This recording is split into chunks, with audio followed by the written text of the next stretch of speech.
Hi, friends. Hello, the world. Welcome back to this episode of Complaint Free Life. And here's your host, Stella Monova.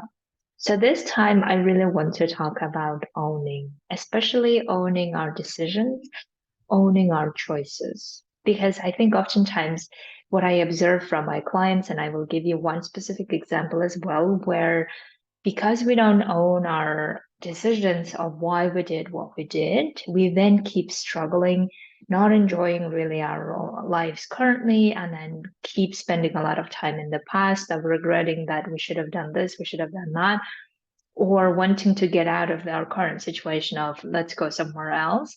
And then feeling like it wasn't us who made the decision, it was like somehow happened. And then now, I don't really know what to do about it, right? So this was the case of one of my clients who was telling me that he is in the HQ now, meeting at headquarters, right? For those of you who are not familiar with that terminology. So he's currently in the HQ and he had an opportunity to work in the field somewhere and he didn't take it because of the time he had some fears around it. So he decided to stay where he was. And ever since then, I think this was like a while back, and then ever since then, he kept regretting that he should have taken that opportunity. He should have gone there. He didn't, and all of the things. And then we talked about like, let's start with this realization that we made the decision at the time to not go, right? We made the decision at the time to not go to that field mission, whatever the reasons were, but we still didn't go to that field opportunity. So let's own that first. Like, let's own that first, really realize and bring our awareness that we are the one who made that decision, even though at the time maybe we didn't want to make that decision, but we still did. And we're doing it not for the sake of blaming ourselves, for the sake of I shouldn't have done this or whatever, or like creating self-talk or self-criticism around it, but we are just doing it so that our brains realize that whatever the circumstances were at the time, we made the decision. So we also do that so that we don't keep discrediting our ability to make a decision. We also do this so that we start realizing that we had the agency to change at the time and we decided not to do that. And we have the agency to change now.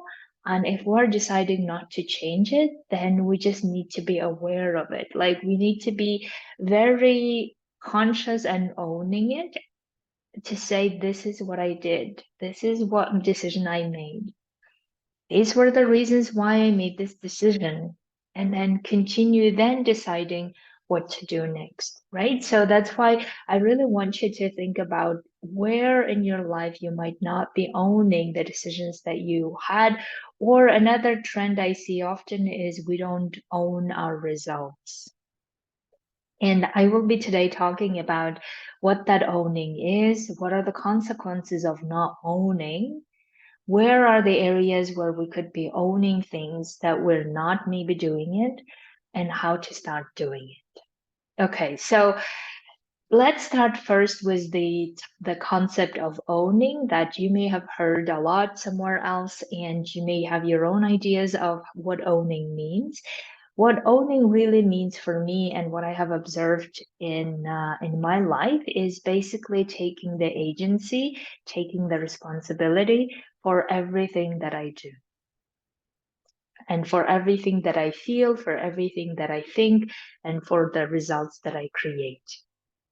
Even if at the time when I may be thinking that it's not because of me, but in the end, I made that decision.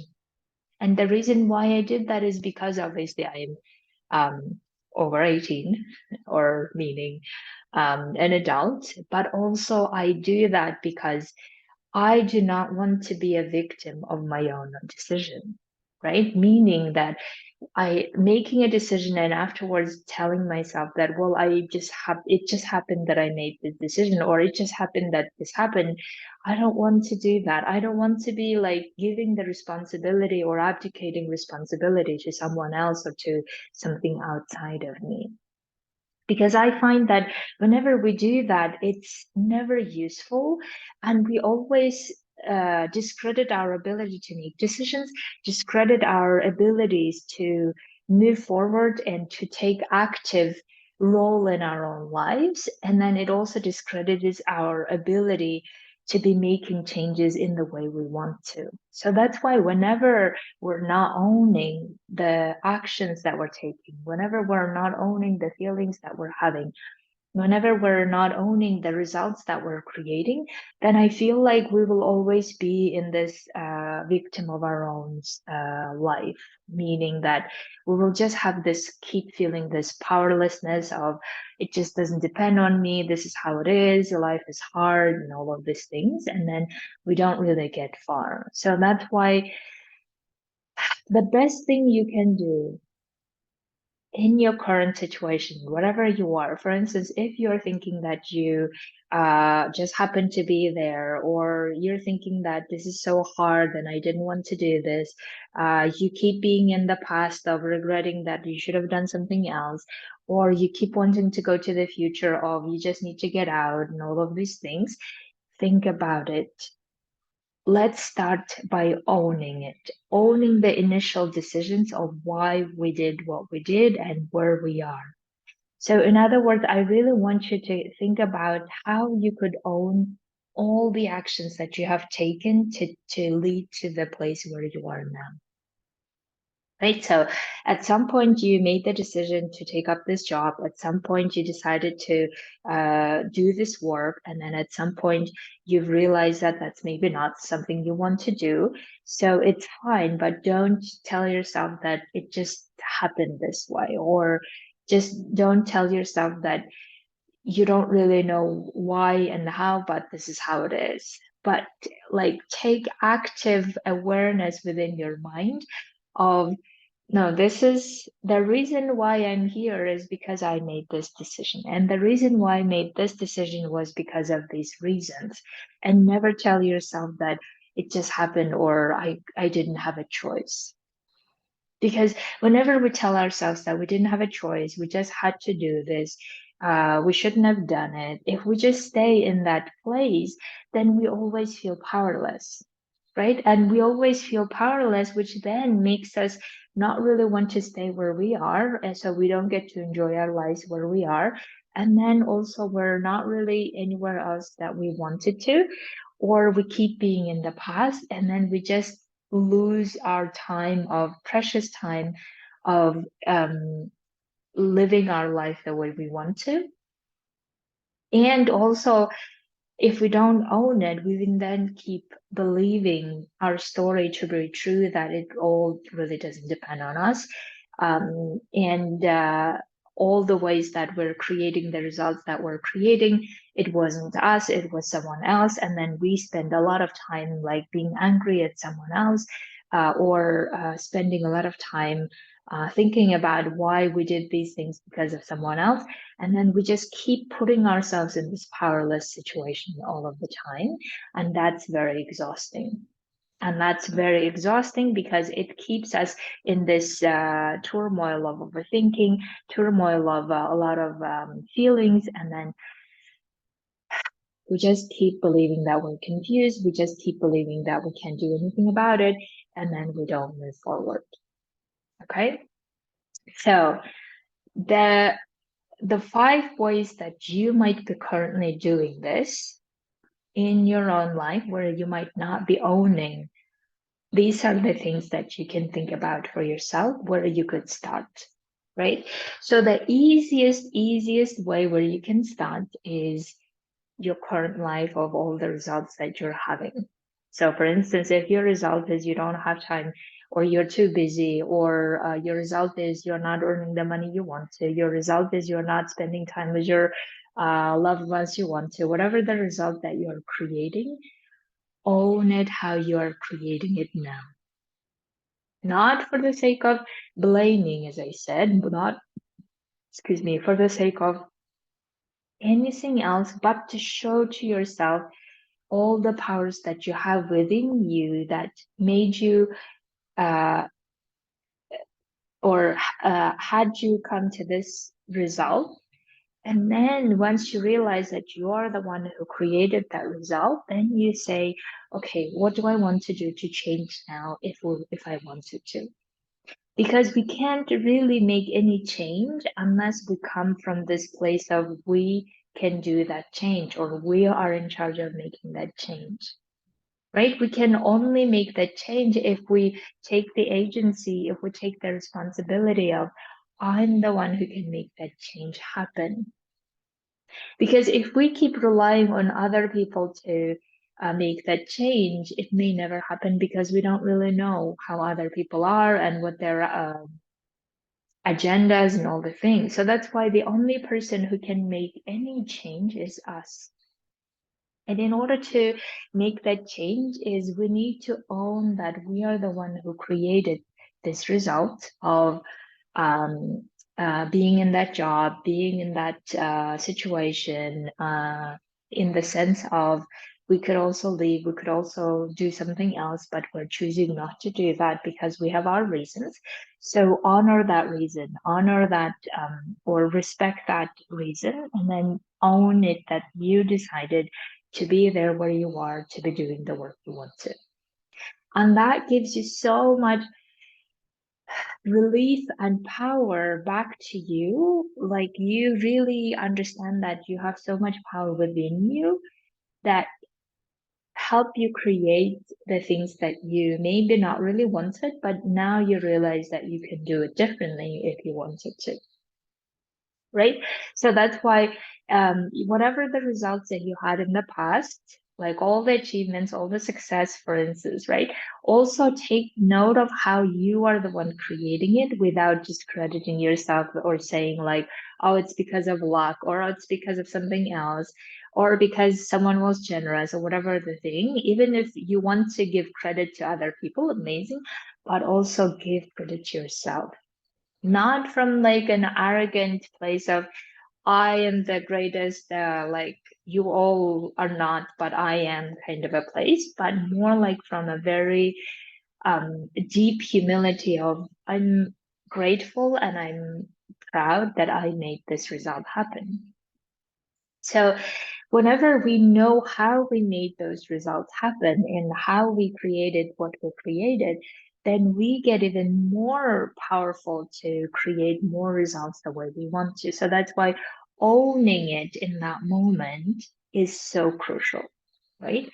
Another second way that you can easily own your in your own life, your actions, right? So first was the results, because that's the easy one, because we see that very easily everywhere. We can look at our bank account and see what the result is currently. And if we don't like the result, we can do something else.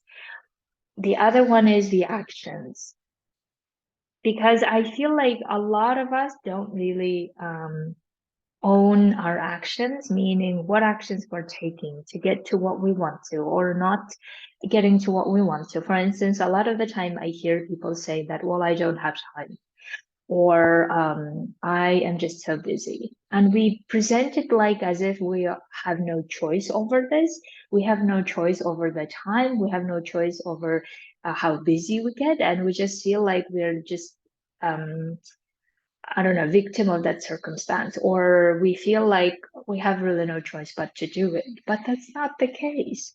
I mean, even whatever the circumstances you are in, think about it. What if you were the one who's in charge and you own it and you say, I want to be busy in this way, or I want to be in charge of my time in this way, and these are the ways I will not, because I don't think it makes sense, for instance, right? So that's why owning it that you are the one who's creating that busy schedule and you are the one also who can change it. The same goes for any other action you take. So instead of telling yourself, well, it just happened, this decision, I didn't really make it, but you did in the end, because no one, I'm assuming most of the time, of course, there are circumstances where we work where the war or oppressive regimes, this may not apply to you, right? But in the like most of our other humanitarians in our own lives, we usually make decisions even if we didn't want to make this decision that way, but we still did. So owning that, owning to say, this is a decision I made to do this, even though I didn't want to, but I decided this is the best thing I can do for now for me, but I can always change it later. So once we own that, we're like, now what are we going to do? If we don't like the results that we are having, then we can change to something else, right? So as I said, the second thing that you can always own is the actions that you're taking. No matter what the circumstances are, or no matter who's saying what, you can always decide what actions to take, how to make decisions, and own that. And the third one is the feelings. And I think this is a bit tricky because we just feel like feelings just happen to us and we have no control over them and they just come from somewhere and we're like very vague about it. And it's okay that you can be vague about it, but also whenever you're feeling like sad, or whenever you're feeling confused, whenever you're feeling overwhelmed, you can feel all of that and also own it by asking why you're choosing to be in this situation, or why are you choosing to feel these feelings of confusion, overwhelm, stress, and all of this, right? Whenever we ask ourselves this question, we get then the agency to say, well, I'm choosing it because I want to be sad because of the situation that's happening out there. Or I want to be stressed because I'm doing a lot of things. And obviously, stress belongs to this environment. Instead of refusing, instead of like what is the other word I'm looking for? Like resisting, and it shouldn't have happened this way, it shouldn't have been this way, or whatever the thing we tell ourselves. Instead of that, we're just owning it and saying, yes, this is a stress I'm going through because of the things that I'm doing, or because of the situations I'm here, or I'm feeling this frustrated because things that are not working the way that I would like to work, because we have the ability to make things work the way we want to, but we're not. So we want to find out. So frustration, anger is part of it. So owning that will give us so much more power to do something about it, rather than again, this is are the things that's happening. I'm feeling so frustrated. I can't really help it. Or I can't really help being disappointed and all of these things. And then feeling like as if someone else is doing this to us and we're just victim of that um, action as it, right? So don't let yourself do that, because that will just keep bringing more emotional exhaustion. That will just keep bringing more of how you keep feeling powerless. And then whenever we're powerless, we're not able to help ourselves, or we're not able to help other people in the best way that we want to. So that's why owning that you are the one creating the feelings, even though you're not aware of it consciously, but still it's coming from you, and you get curious and you just keep asking yourself questions of why are you feeling that way, why are you choosing to feel that way, and then get curious as to what you want to do to manage it, to direct those feelings in the way you want to. In other words, feelings maybe occur in our bodies without our realization and all of this, but how we react to them is what matters, right? Whatever the feelings we have, how we react to them is what matters. Now, the final fifth part or sorry, the fourth, I think, right? The fourth is the thinking part. The thinking part, or the believing part, this is, I think I've been talking so much about it, but what I really want to talk here is all the things that we're thinking, all the things that we're believing, we can always question them instead of by default believing them. Or we can always decide to believe whatever we want to. And owning that, I think, can be very powerful. Owning that I'm the one who's creating these thoughts, and I'm the one who decide what to do about them. If I see that I don't really like um, these thoughts, then I can decide to do something else, or I can decide to change them, or I can decide to remove them and throw it away into the garbage bin, right? But I can always own my thoughts and have the authority over them or the agency over them, rather than feeling like these are just things happening to me, and or these are the thoughts that I'm thinking.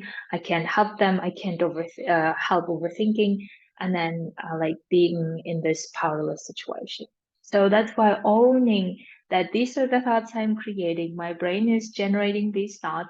I know that I don't really want many of them, but that's okay. This is what I'm doing, and then I just have a look at all of those thoughts and decide what to do with them. That's the owning part. And then the last point of the circumstances that we could be owning, in the sense of whatever the thing happening outside of us, like wars, conflicts, situations that we're not really happy with, whatever the things that's happening outside of us, we can always own how to react to them, right? We can always own to react in the way that we want to, not in the way that our like default brain often wants to, like, get angry or start shouting things, or like judging other people and all of that. And if we're wanting it, fine, let's do it, but let's do it like consciously. Let's do it on purpose. Let's own first of how we want to react, and we can always react in the way that suits us best, instead of just uh, playing along with the provocations of others, or playing along with whatever others wanted us to react, and then later regretting that we didn't want to be that, we didn't want to be in that level of discussion, we wanted something else, and then feeling like we were not in charge, right? So that's why owning how we want to react to the external circumstances, and we always have the choice of reacting in the way that we want to, no matter what's happening outside, I think is a very powerful place to be in. And then getting, like, pursuing our agenda or pursuing our goals, rather than getting distracted, getting pulled away, getting like in this blaming, or in this attacking or oppressing, or being oppressed role, and feeling like we can't really do anything about it. So that's why, my dears, I really, really hope that you will realize that you might be not owning certain things. And once you realize that you could own everything that you're doing, everything that you are creating, and everything you can create, then you will open up like lots of different new possibilities of what else you could do, right? So that's why recognizing that, and most of the time you can recognize by whatever the story you tell yourself. If it's something like, oh, I can't really do anything about it, or I have no, I'm not in charge, or this just happened to me, I didn't want this, I have to. If you are using these type of wording in your vocabulary when you're talking with yourself, that means that you are not owning. And the way that you recognize when you're owning is you are very clear as to why you decided to do what you did, why you created this result that you did, and how you get curious as to what else you want to create it. If this is not what you're wanting, then you will give so much power to yourself, so much trust to yourself, so much credit to how you acted, how you were thinking, what you were thinking, how you're feeling. And then, irrespective of what the circumstances is, you can always decide, no, this is what I want, this is how I want to, and this is how I get there. That way, we will always be in charge of whatever we're creating. We will always know why we're creating what we're creating. And then we will always like the reasons. And even if we don't, we always know what to do with those situations. And then we'll know what to do to change them. Okay, my dears, have an amazing weekend, and I will be talking to you next week.